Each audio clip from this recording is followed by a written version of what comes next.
চিরকাল বলা হয় কর্ম করো, কর্ম করতে থাকো।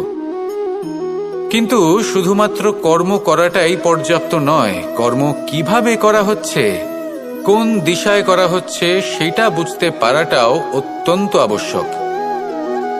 ভাগ্যের ভরসায় থাকবেন না। ভাগ্যের দ্বার যদি বন্ধ থাকে তাহলে নিজের কর্ম দ্বারা আপনি সেই দ্বার খুলে দিতে পারেন।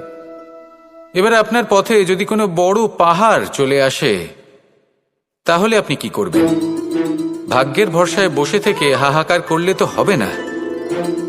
ভাববেন যে আমার ভাগ্যে এটা লেখা আছে তাই এই সমস্যা নিজে থেকেই পথ থেকে সরে যাবে। না, আপনাকে কর্ম করতে হবে। নিজের কর্মের দ্বারা এমন কোলাহলের সৃষ্টি করুন যাতে ভাগ্য নিজেই আপনার জন্য সেই দ্বার খুলে দেয়। কর্মের কোলাহল কিছুটা এমন হওয়া উচিত যে সেই বাধা যেন আপনার কোলাহল শুনে নিজে থেকেই আপনার পথ থেকে সরে যায়।